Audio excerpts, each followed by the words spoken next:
Hey there and welcome back to XCOM. My name is Pete and today we complete the second episode of our XCOM Enemy Within Ironman Impossible walkthrough.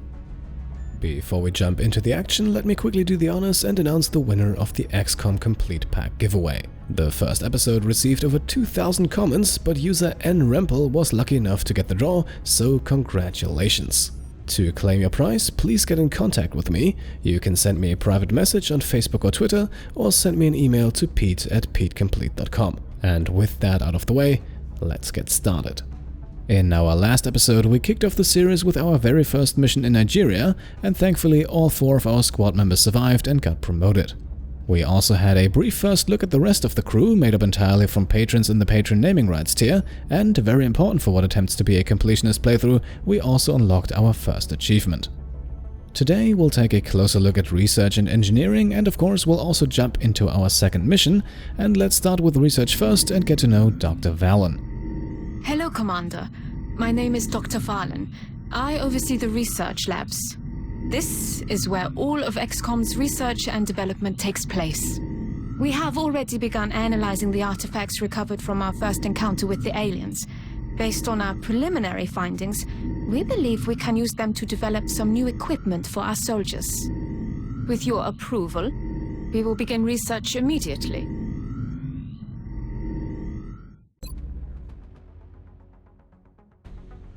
Alright, now we have 4 potential research projects to choose from here. All of them take 8 days to complete, and of course we can only pick one. First of all, we have xenobiology. This requires 3 sectoid corpses, and we have those, and will help us in our endeavor to better understand the aliens. This is the beginning of a research path focused on capturing aliens alive for interrogations, with this project unlocking the blueprints for a facility to keep the aliens in. Up next, we could also take a closer look at the aliens' weapon fragments, which unsurprisingly helps us build better weapons of our own. This project unlocks a scope that we can purchase for our soldiers, who can then attach it to their weapons to make them a bit more accurate. And once completed, this project also unlocks the research of a brand new and improved type of weapon. We could also go for alien materials, a research project that aims to improve our soldiers' armor and protection on the battlefield. Completing the project unlocks an armor vest that we can purchase, and it also gives us access to new projects for even more advanced armors. Lastly then, we have meld recombination, a research project focusing on meld, the new resource introduced in XCOM Enemy Within. For now, meld remains a rather mysterious material, but this project will shed some light on its abilities to improve our soldiers through cybernetics and gene modification. Now, just like when we selected our starting continent, there isn't one single project here that is an absolute first priority. Once again, things depend a lot on your strategy, and different players will of course research different projects first. However, a common choice and also our first project will be weapon fragments. Especially on impossible difficulty, a good offense is oftentimes the best defense, and this project will help us be more accurate and eventually also gives us access to improved weapons, which will be an absolute necessity as the game progresses. I agree. That does seem to be the most pressing of our current research options. We'll begin immediately. I will notify you when a complete report is available. Now, research projects will take increasingly longer as we move along the tech tree, but at the same time, the more scientists we employ, the faster we can research. So the more you progress into the game, the more researchers you will want to have. For the next 8 days, our scientists are busy, so let us now pay a visit to engineering and Dr. Shen next. Ah, Commander. I was wondering when you'd be stopping by. Welcome to engineering. Anything they can dream up in the research labs, we can build it here. Speaking of which, Dr. Valen has just sent us some new schematics. With your approval, we will begin fabrication. Right, so we have 2 options here. One is to buy items, the other to build facilities. And let's start with the items first. At the moment, we can only buy a Medkit, which we can use on the battlefield to heal injured or stabilize critically wounded soldiers.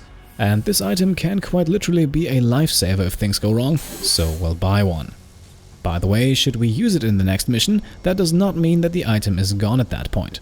Instead, the Medkit acts as one instance of a permanently usable item, so the soldier carrying it can always use it again on the next mission. If we wanted to have several soldiers to be able to use medikits, however, then we would have to buy multiple ones of them. For the moment though, one should be enough. Also in this menu we can order the construction of satellites, and those will be very important later on in this month. However, their price will also drop as we recruit more engineers, and because we're planning to add a few of those soon, we won't order any satellites yet. And that brings us to the facility overview, where we can construct new facilities, excavate areas to build in, and dig deeper and deeper into the mountain. For the moment we don't have any facilities that we want to build yet, so I won't bother you with a detailed explanation. Instead we can start excavating on the right side here, so that we don't run out of space later. And that's all we can do here for the time being. Let's go to mission control next and scan for new alien activities.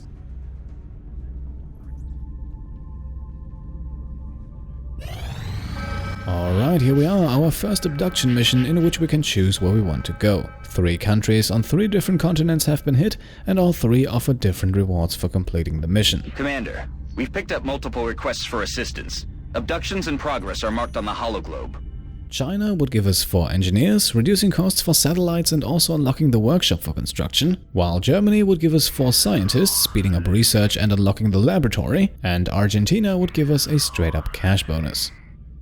We also have varying difficulties for this mission, with China and Germany being marked as difficult, while Argentina is very difficult. This difficulty rating affects the number of enemies we would face on each mission, but it's not what we will base our decision on. In fact, this first decision is an easy one, as we will go for the engineers no matter the difficulty or the country that mission takes place in.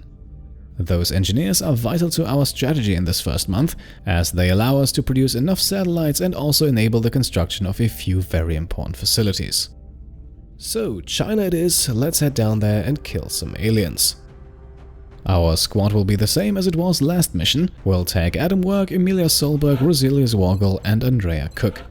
Emilia will also receive the medkit we just bought a few moments ago. That way, should someone get injured, she will be able to help out. She gives up her grenade for this though, so we will have 1 explosive less to work with.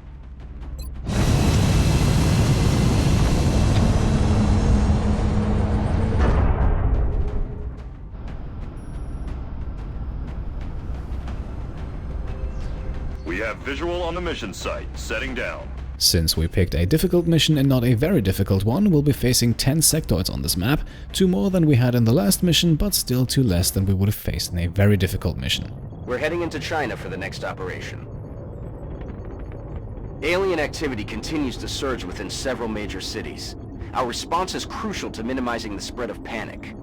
Our objectives are the same as they were last mission. We need to kill all 10 sectoids and, if possible, also recover both melt canisters.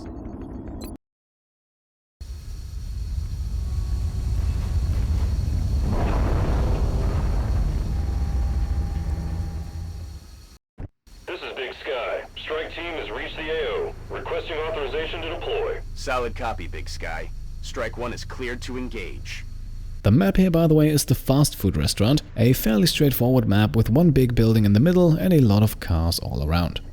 As you can see, we have the first melt canister already in our sights, over to the left of our squad right next to the building.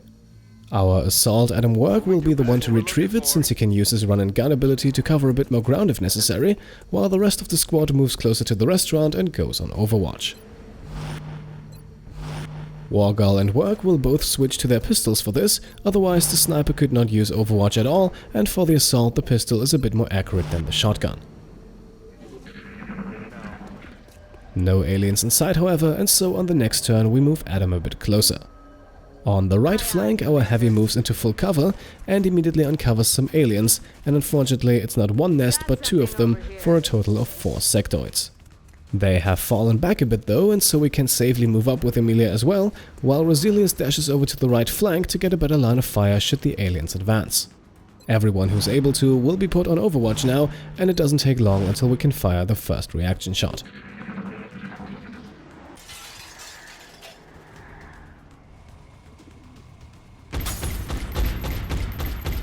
Heavy Andrea hits for 4 damage, but because the sectoid is mind-merged, it barely survives and takes a shot of its own. However, the range is pretty long and Roselius remains unharmed. At this point, Emilia also notices the second melt canister, located just a few meters ahead of the first. Speaking of which, with only 1 turn left, it's time for Adam to grab the melt and uncover another nest of aliens. 7 of the 10 sectoids have now been activated, but on the map this small that is nothing out of the ordinary. We also have a visual of the second melt canister now, and 4 more turns to grab what's inside. In the restaurant, Andrea now finishes what she started by killing the sectoid with a grenade. Yes, perhaps a bit overkill, but I don't want to waste turns this early in the mission, and this sectoid was in a very uncomfortable position for us.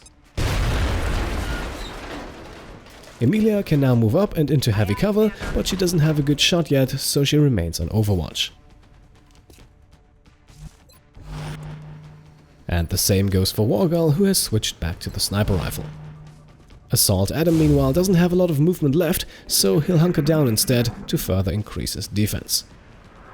On the sectoid's turn, the 4th and final nest activates right next to our support Emilia, who immediately takes a reaction shot but misses her target. Surprisingly, no one even attempts to take a shot at the assault, so it's now time for some explosive action. With 4 sectoids grouped closely together, Andrea can increase her kill count by firing a rocket for a guaranteed 6 points of damage and a lovely quadruple kill.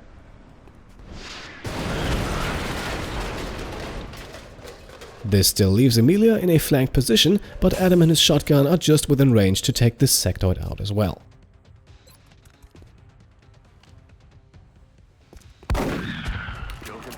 6 down, 4 more to go. Let's move Emilia up a bit to see what's going on near the melt, but let's keep her on overwatch for now to pin down the sectoid over there. Resilius meanwhile moves into full cover and goes on pistol overwatch, finishing our turn. Despite Emilia on overwatch, the sectoid makes a move, and unfortunately the reaction shot still misses. However, none of the aliens attack, so let's put a bit more pressure on them. Heavy Cook dashes into full cover, giving up her action but flanking a mind-merged sectoid behind the building in a lucky coincidence. This will likely cause the alien to move on the next turn, so we'll keep Sniper Wargal on overwatch again, while Emilia moves into a slightly more advantageous position and Adam dashes into a safe corner to get closer to the melt.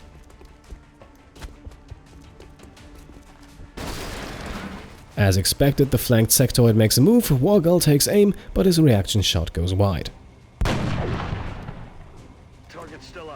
To make up for it, the alien shot then luckily misses our heavy. On the other side of the building, Emilia once again gets the drop on her target, and this time she does not miss. This reduces the enemy numbers to only 3, with 2 of them in view, and a third likely hiding further in the back or on top of the roof. To check the back, we move Emilia up to the door and take a peek outside, but things seem clear as far as we can tell. With Adam, we now activate his run-and-gun ability to make it to the melt in time. Simply dashing over there would not allow us to grab the melt. Run-and-gun, however, essentially extends his turn by 1 action, and with Adam still active, we can collect the goods and then put him on pistol overwatch. On the right, we can find some slightly better cover for Andrea and hunker down, while Emilia reloads her assault rifle and Resilius once again goes on overwatch to keep the aliens away from the heavy.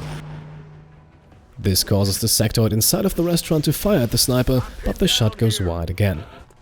With the third remaining sectoid still nowhere to be seen, we send Emilia up to check on the rooftop, and surprise surprise, look who's caught completely off guard. For some inexplicable reason, however, Emilia misses a 91% flanking shot, and so we now have to call in Adam and his shotgun as backup. And he quickly takes care of the alien and gets his second kill of the mission. Heavy Andrea meanwhile continues to put pressure on the aliens by moving into a flanking position again, which gives Sniper Resilius enough room to dash closer to the action. Cook goes on overwatch and can immediately take a reaction shot at the flanked enemy, but once again we are unsuccessful. Instead, the sectoid lands a hit, costing Andrea 2 hit points. At this point we only have 2 enemies remaining, and ideally I would like to get our sniper at least 1 kill, because leveling him up quickly will make life a lot easier for us down the line. However, we also have an excellent flanking opportunity with Emilia here, who jumps down from the rooftop to engage the second to last sectoid below. Her shot is a critical, giving her kill number 2 of this mission, and so we can now focus on getting Mr. Wargal his fair share. And we won't leave this up to chance, instead we'll throw a grenade with Adam to weaken the sectoid, and then we throw another one with Resilius to get the kill and finish the mission.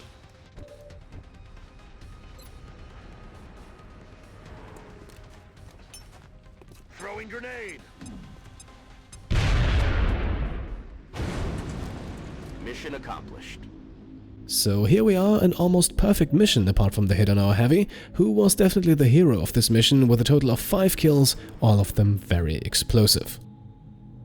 However, as we can see, Andrea will be out of action for 6 days now to heal her injury, so depending on when the next mission appears, she might have to sit that one out.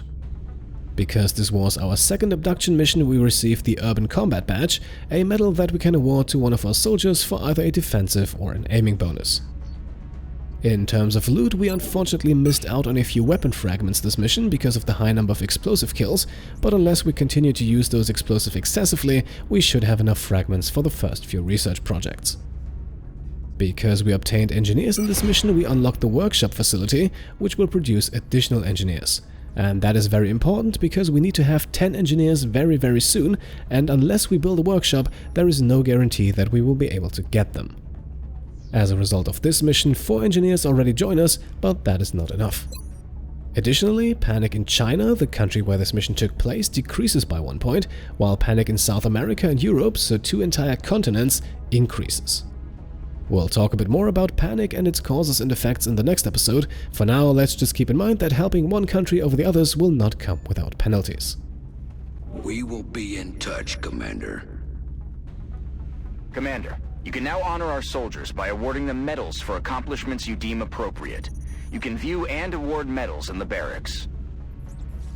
Right, so we just received a medal, and before we wrap up the episode, I would like to take a closer look at it. First of all, we can rename the thing, and we'll use the Patreon naming rights tier for this as well. So this right here will now be the Cross of Jared, and now we can choose one of 2 possible bonuses. We can either go with a +5 to defense when in cover, or with a +5 aiming bonus against enemies in full cover. However, neither one of these bonuses will change the game dramatically. Especially early on, our aim against enemies in full cover will be so poor that even a +5 bonus won't change much. However, later on it might make a high-level sniper even more deadly. On the other hand, the defensive upgrade could give us a small edge and increase the survivability of our soldiers, which is especially important this early in the game where we have very little protection. In the end though, this is not a make or break decision, so I will leave it up to you. What do you think? Should we have the Cross of Jared be a defensive or an aiming upgrade? I have left a poll on the right side of the screen where you can now cast your vote, and of course you can also discuss in the comments. In the next episode we will then award the medal and have a closer look at the world map, panic levels and a few other interesting things. We will of course also complete another mission, maybe even 2 if the first one is short, but let's not get ahead of ourselves. For today we can make the cut right here. As always, I hope you enjoyed the episode, and if you did, then I would be happy if you could leave a thumbs up. If you want to support the channel further, then you can of course subscribe if you haven't already, or check out and maybe pledge to the Pete Complete Patreon. Thank you all for watching, and I'll see you next time. Cheers.